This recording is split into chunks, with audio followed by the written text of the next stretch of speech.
Oh, I should measure it first. I don't know if you saw that, but half of that just scared off the place.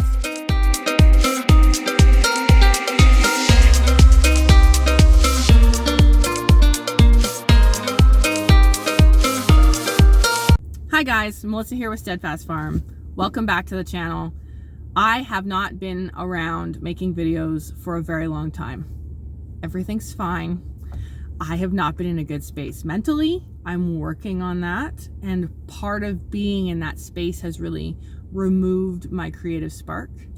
And on top of that, it's probably jealousy, but I watch a lot of channels that do what I do as a thing, like farming and homesteading and that kind of stuff, and they are wonderful people who have an amazing way of portraying this perfectly Pinterested life. Even when they're showing the bad stuff, everything is perfect. Like, there might be a goat over here that's struggling, but the barn is perfect and beautiful, and I'm jealous, and I feel like I have to keep up with the Joneses. And after a lot of thought and a lot of consideration, that's just not me. As much as I maybe want a Pinteresty house after my kids turn 15 and there's nobody, destroying my house on a regular basis, and, not during kidding season, and not when I have a giant dog, that's just not always the reality of it.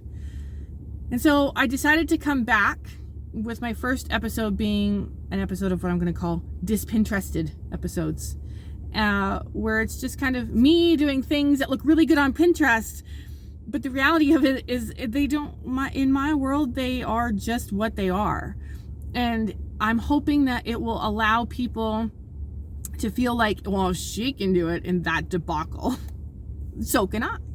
And I'm hoping that it will enable somebody to fall in love with canning or baking or other things that I do. I don't know what else I do. Apparently that's all I do. That's not all I do. But I really hope you enjoy this video. I really appreciate you sticking around. There is a contest announcement in this vehicle. There is a reminder of our contest in this video, so stay tuned for that. It's a longer video than I had intended, but here we are. So welcome to our first episode of Dispinterested, and today we are going to make what is it? I should have wrote that down. It is pineapple habanero jelly, which turns out to be a syrup, spoiler alert. And this is normal. And I really hope that you enjoy this. So we're gonna come in, because I accidentally already lost my intro video, which is why I'm doing it in the truck while I'm picking up my daughter from school. But when we come in, when I explain the things that you need, and then I begin. So come on, let's go. Pot. It's a well-used pot. Habaneros from my garden like 4.5 years ago. I just dried them and they don't get used very much because I only really like this recipe. So we are going to use a cup with some water in it and rehydrate those for this recipe. Always use gloves while handling those, or you might burn your eyes out, among other things. And then we have discount pineapples. They'll have a couple bad patches on them we'll cut out. I'm hoping to be able to double the recipe. Never double jellies, says the canning gods, but I don't really care if this turns out to be a jelly. If it turns out to be a syrup, I'm still going to be happy with it. If it turns out to be kind of a jelly, even better. So 3 less than happy looking pineapples. Off we go. All right. I was doing this before, saying I'm a rebel canner. Some people might not like that. Some people may get, in fact, quite angry over it. I kind of don't care. So they always say you should use the best fruit at the peak of ripeness and da-da-da, and I kind of find that counterintuitive, because the whole point of canning was to have a bountiful harvest and put it up. And what are you going to can first? The stuff that's going to go bad first. You're going to keep the stuff that is going to last the longest to use either fresh or dried, because you don't want to dry something that is going bad, because it's more likely to rot. So the other thing is it's affordable. And quite frankly, right now, with the way that the world is, there is plenty of good food sitting on the shelf that could be salvaged, if not for the stigma of not knowing what to do with it, or feeling like you can only use the very best of the very best for canning. And that's just not the case. So that's going into, ooh, a strainer. You may just get to see me cut my finger off. I almost do it every time I use a knife. I use a bread knife for everything, as you can see. Can you see that? There's like hardly any teeth left. So this is a jelly. It won't be pressure canned. Jellies can just be regular canned.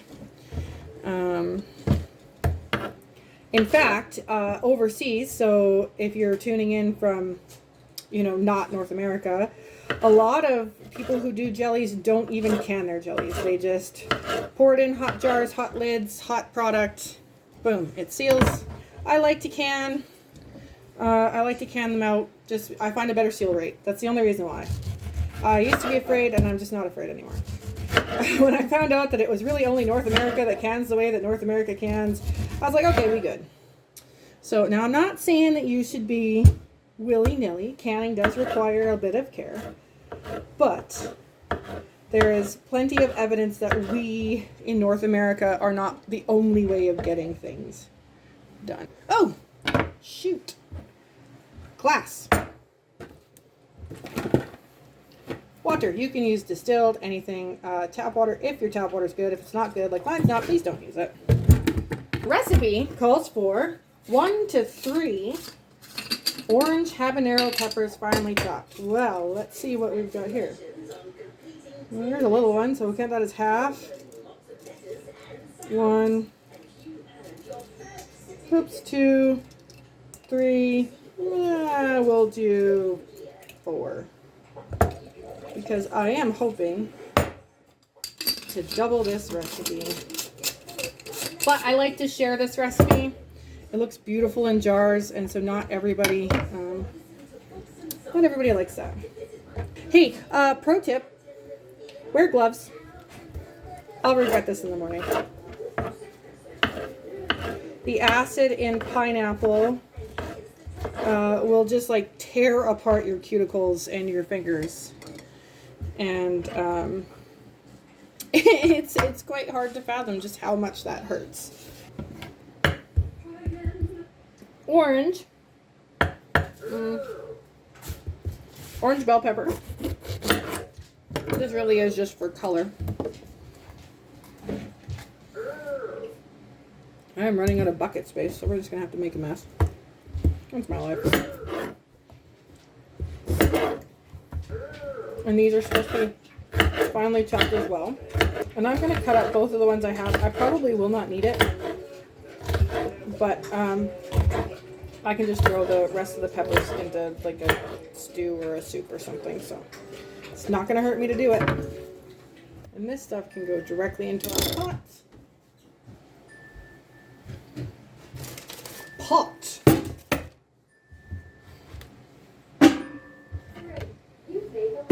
Oh, I should measure it first. I don't know if you saw that, but half of that just skidded off the plate. It says approximately 1 cup finely chopped. Doesn't say approximately. That's just, me forgiving myself for my horrificness. And I am going to try and double it, so I'm going to go for 2 cups. See, that's why I hate chopping this stuff. It doesn't chop. It does not chop. This is why we don't do indoor videos, guys. You get to see my quirkiness. And I can really kind of keep it to a minimum when I'm outdoors. But when I'm doing stuff like this, it just gets weird fast. Oh, no. See? I almost did it again.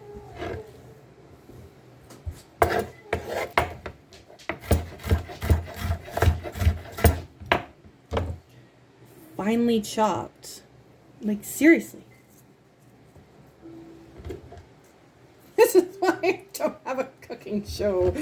Oh, gosh. Okay. Look at 1 cup. Measured. All right. Start again.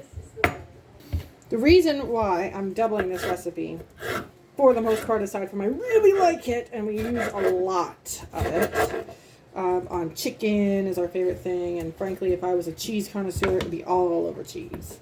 But I'm not sure how it'll be on cheddar, so is because I don't like to do an empty canner, and so when I fill my canner, it's 7 jars on the bottom, and I can use glass or water in the can, and that's nice to have around for emergency purposes. But if I can get away with not doing that and fill the canner, well, I prefer to do that anyway. Okay, now we need 1 cup finely chopped apple. Apple. Oh, apples. And then we are going to need lemon juice. And Soto liquid pectin. Well, in Canada we have Bernardin, and it's powder because I don't like liquid. Tablespoon fresh lemon juice, 1 teaspoon butter, chopped bell pepper, finely chopped orange, habanero, crushed pepper, ACV, that's what I was looking for. Where is my ACV? Kirkland brand, ACV. Well, not Kirkland brand, but available at Costco. I really, really, really like this stuff. Alright, so pineapple is straight. Combine sugar, vinegar, apple. Alright, let's finish chopping here. We need 1 cup finely chopped apple.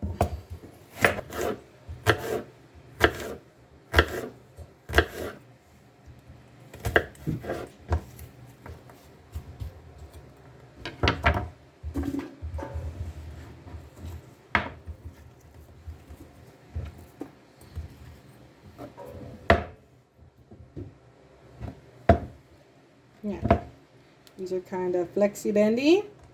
I'm leaving the seeds on them, and I am not following my own advice. I will not be using gloves.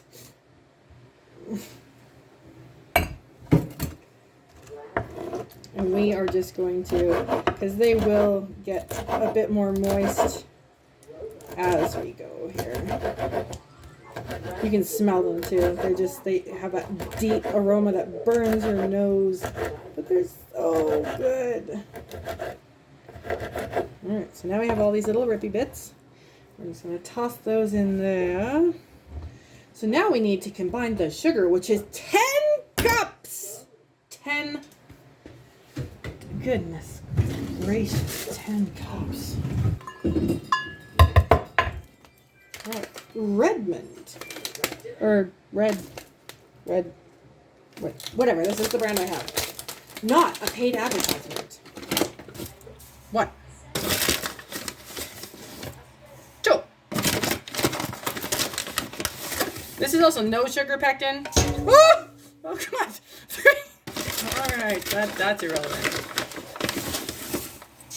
4. If I had handles, that'd be awesome, right? 5. 6. Oh gosh, I'm gonna go through a whole brand new bag. 7. Can you see anything in there? 8. 9. 10. 10 cups of sugar. Alright. Combine sugar,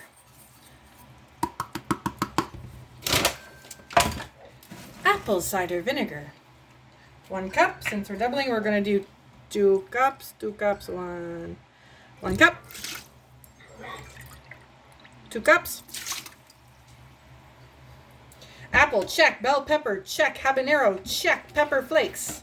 1 moment, please. Ooh, a new bag. Tear here. Déchiré ici. No, oh, well, no. Wow, that was difficult. All right, cut here. 1 finely chopped, 1 teaspoon, 1 teaspoon. Double. Ooh. Pepper flakes, butter. I need 1 teaspoon butter. 1.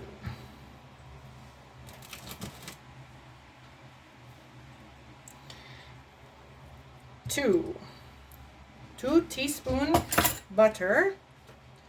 Now it says, and 3 cups of well-drained pineapple. Wish granted.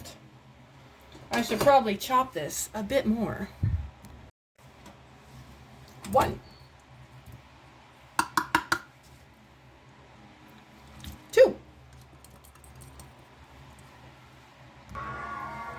3. Doubling. 4.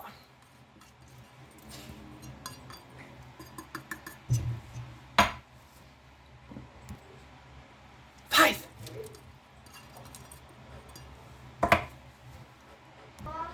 Right, so it goes with 8. There, 6. That worked out perfectly. I barely have any left. That was perfect. Okay, add vinegar, habanero flakes, butter, 3 cups. 3 cups of well-drained. Stir until dissolved. Is this heat and stir until dissolved? Oh, I should use a. I'm gonna guess this is stir over heat.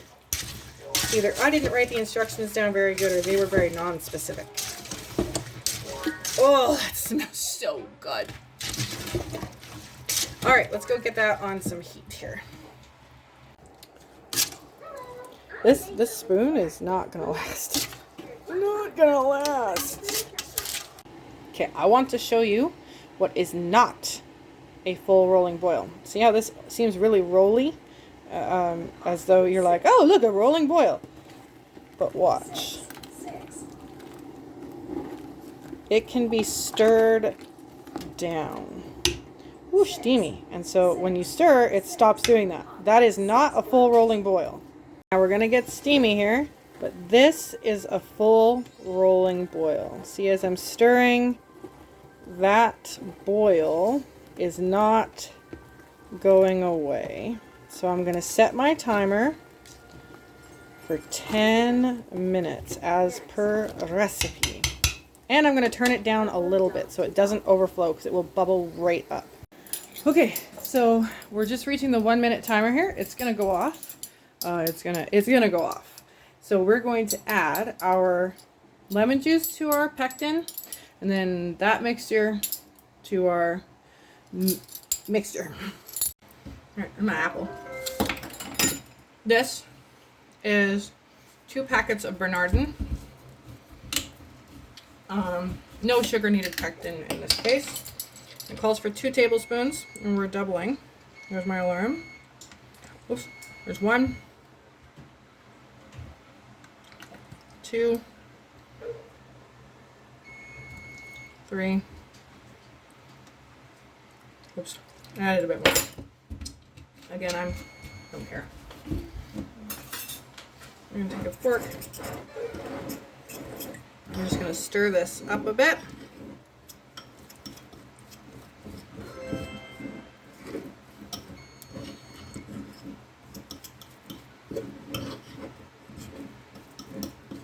Alright. Okay. And I've gone ahead and I've added a bit of the juice from the jelly.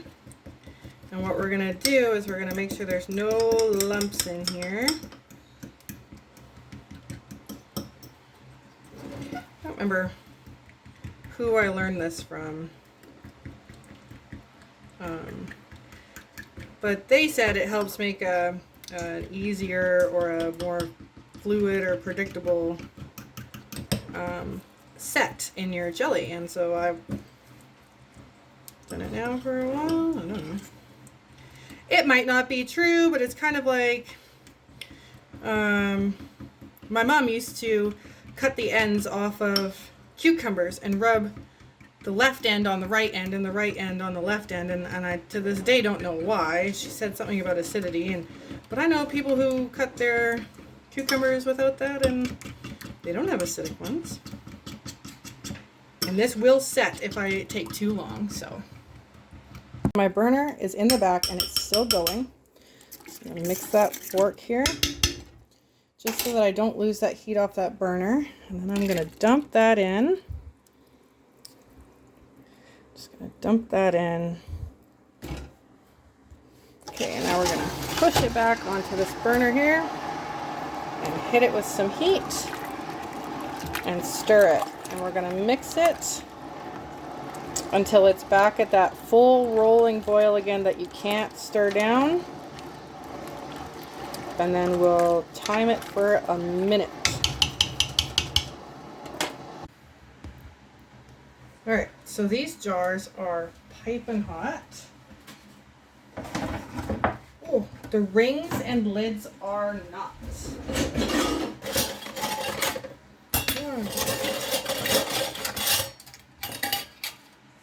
Two, three,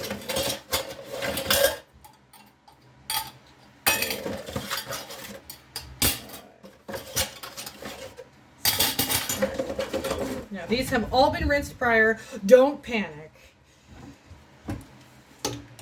Okay. Now we're gonna scoop it a scoop. If you don't heat your jars first, either in the oven or in water, you're gonna blow a jar. I've done it a couple times. I wish I could say I have not. Now, I'm not very good at measuring, so I always just put them to the bottom of the first line, unless it's one of those things that needs even bigger space.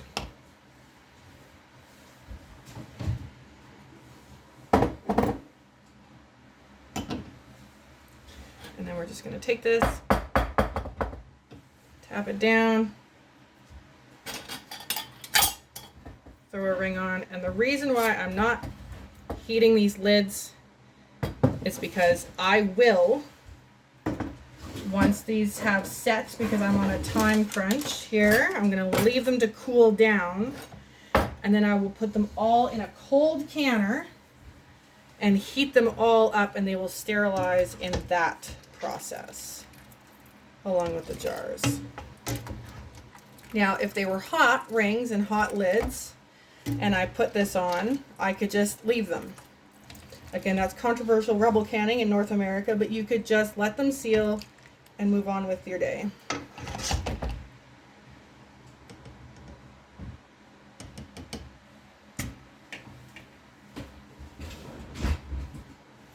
Oh, where's my cloth?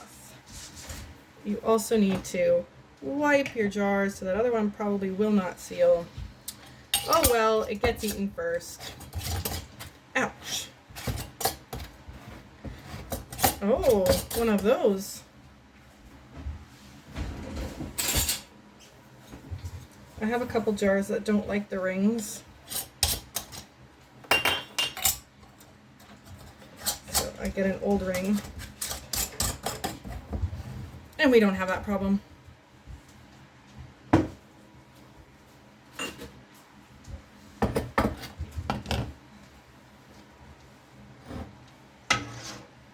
Look at that. Cat hair everywhere. Oh my gosh. Thank goodness it gets sterilized. Somebody's judging me. I can feel it.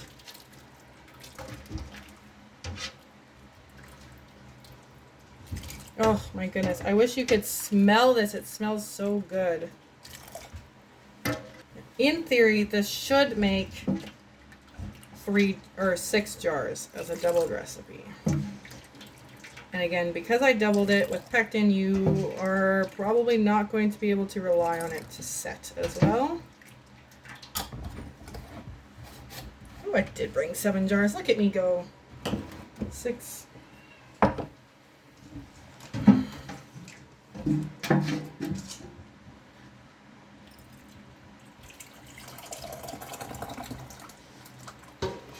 Yes!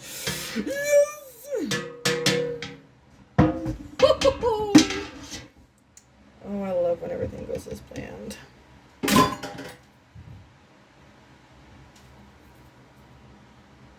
Oh, these just look so amazing. Hey guys, welcome back. It's the next day. And I did not get around to canning up my jars of jelly. Now, they didn't set at all, which I knew was going to happen. But that's what happens when you take shortcuts with jelly. But it doesn't bother me because this is just going to go on cheese and be used as a sauce in bags for chicken and pork. It's really good on as well. Any kind of white meat. So yeah, it's really not an issue. So what I'm going to do is I'm going to show you how to get it into a water bath canner, and I'm just going to use my stock pot. You don't need a specific canner for it. It'll be the same pot it was made in yesterday. And I'm not going to lie, I did break into one of the jars because the top sounded like it wasn't going to seal. And so I had it on some brie cheese last night, and it was delicious. It wasn't as good as it was before. This is the same website that I got the recipe off of last time, but they made adjustments that included apples in order to encourage set, because it's not a solid jelly like most people expect. Pineapple really doesn't have any pectin in it at all, and it's high acidity, and it can cause problems with setting. So I guess people didn't like that, and they've added apples, and they said, oh, it doesn't change its flavor. Well, it did change the flavor. It's still delicious. I would definitely make it again and keep this in my pantry. I would not double the recipe this time, and I would just do 2 big batches, just because it is a little runny. It is a syrup at this point, which is fine. Like I said, but that's what happens when you can the way that I can. So, yes, we'll just throw it in a water bath canner, and I'll show you how to do that. Super easy peasy. It's just going to be in that stock pot right there. Let's do it. Before we do that, we are still running a contest, and the contest is for videos like this that mention that we are running a contest. You may leave a comment down below, and you can do this on YouTube, Rumble, or BitChute, and each comment once per video gets you entered into winning a Steadfast Farm branded t-shirt. Yes, so comment. And that happens once we reach 500 subscribers. So once we reach 500 subscribers, I'll go through all the videos that mention this contest, and I will get everybody's names written down, and I will do a draw, and I will make a video, and then I will get in touch with whoever the draw winner is. So if you would like an entry into the draw, you may feel free to comment down below, even just a, hey, your video sucked, your video is great, this is good, I learned lots, blah, blah, blah. My house is messy too. That would be helpful. Yes, so please go ahead and make sure that you have liked our channel or subscribed to our channel, because you must do that in order to be eligible, and help us get to 500 subscribers. Back to the video. You should always have something on the bottom of your water bath canner. Most pressure canners come with a piece that sits in the bottom. And I don't have one of the lift racks for these, and I find that they take up a lot of extra room. I think they remove at least 1 jar from your canning ability, which would be fine today. But so all I'm doing is these are just gem size rings. You could use whatever size rings, just enough to fit. And then I'm going to put my jars in on top of this. And all it does is create a barrier from extreme heat from the clip, or the, whatever the burner thing is. There we go, burner. And then I'm going to get another jar to stick in here, just to make sure that we're not clattering around. 1 second. Alright, so I've just taken an old jam jar. I need to get the lid off anyway, or the paper off anyway. Yes, I do break the rules, and I reuse both these lids, these solid lids, because they are pressy. You can tell if they've sealed or not. And old jars. I don't care what people think. So anyways, so, and it's just water, and all I'm going to do is store that water down in the shelf downstairs just in case I need it in an emergency or something, because it will be sterile. It is a bit taller than the other jar, so it will create a bit more headspace of water, which is also good. Now everything in here is cold, including this container, so the water going in will be cold as well. All right, over at the oven we just have the lid on, and it's on high. We will not start timing for 10 minutes until the water is at a full rolling boil. Just do a quick check here. You can see some bubbles coming up, nothing else just yet. Getting closer. Tell by the sound we're getting closer. I just want to show this to you. See those bubbles there? It's a pretty steady flow of bubbles, but it's not because we're ready. Okay, we're almost there. This is not yet a rolling boil. We want a violently rolling bubble in here. Alright, so now you can see we got a ton of steam coming out. And that is what we're looking for. So now we're going to set our timer to, I'm going to do 10 minutes just because it was older, kind of less than perfect pineapple, but 5 minutes would be fine. So we're going to, so our timer went off, so we're just going to lift this. Our burner is already shut off, and then we're going to pull it one-handed when you're doing this off the heat and let it sit for about 5 minutes. I'm baking bread. Wow.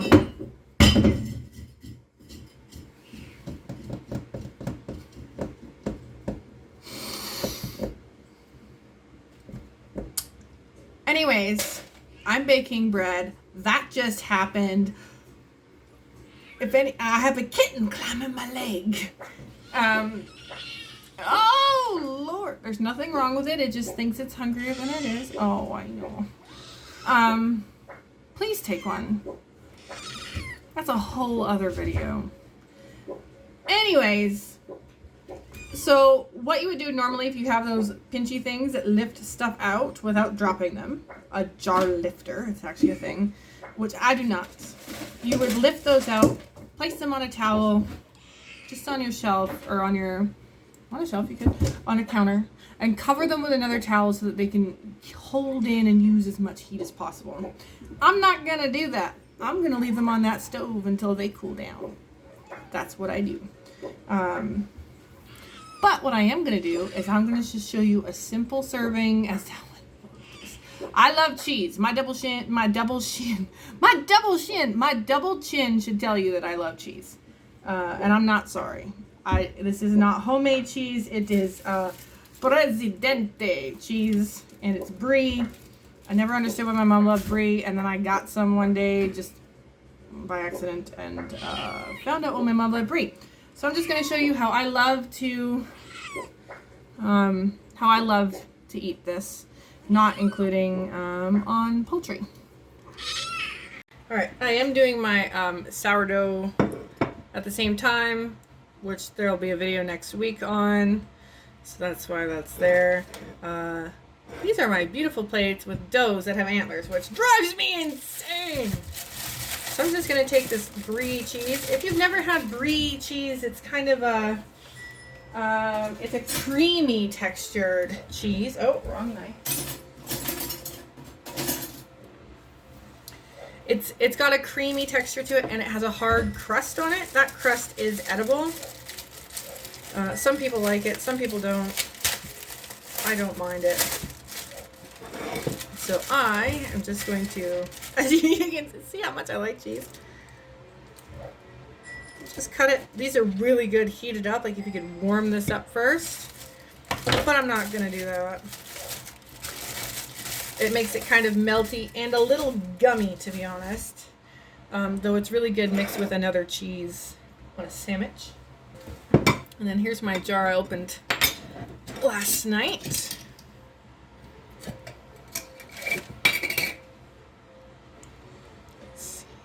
You smell it? Kind of tingles on your nose. It smells super tropical, but it didn't set at all. But all I'm going to do is I'm going to lift out a bunch of the goodness. And I'm just gonna sit it like that. Doesn't that look wonderful? And then you just take a fork or a spoon or just pick it up like a pizza and fork it in your mouth. And enjoy! Alright, so uber classy me with dirt on my shirt and, you know, and a spoon of all things. We're just gonna give this a, oh no, I'm gonna kick it off the plate. We're just gonna give this a nom because it's a lug bug.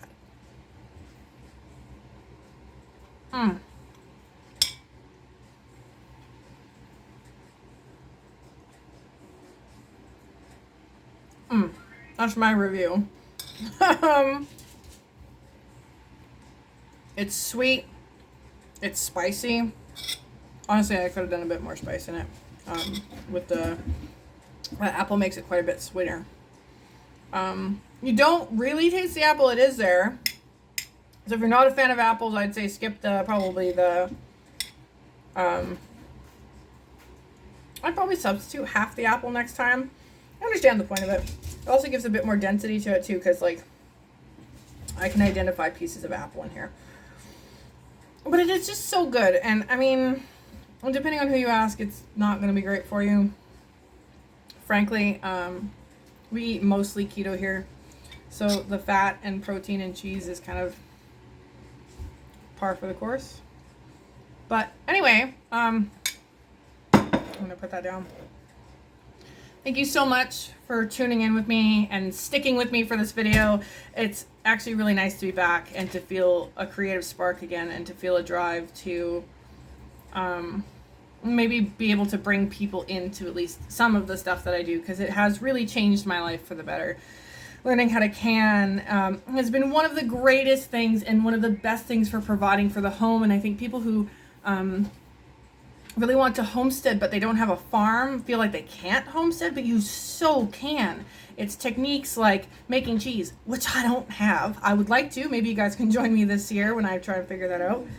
But it's techniques like canning, fermenting. Those things allow you to make for the home and to homestead, to make it part of your life and abundance and survival and give you skills. And really, there's no other way to say you can do something wherever you are, whether you're on a farm, on an acreage, in the middle of a city, in a small yard, or on the top of a high-rise, or even in the middle or the bottom of a high-rise, a duplex. It doesn't matter. You can. And yeah, so thank you so very much for joining me. And thank you to those who have reached out and who I have spoken with over the past, 5 weeks or so.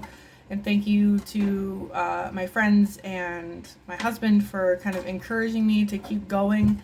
It's super appreciated. And I'm so glad that you're here. I'm so glad you could join us. So if you would like to see more, even though it's a little unhinged and you'd like to see more just Pinterested type of episodes, please go ahead and give a like down below and go over and click subscribe. Hit the notifications bell if you don't want to miss an episode.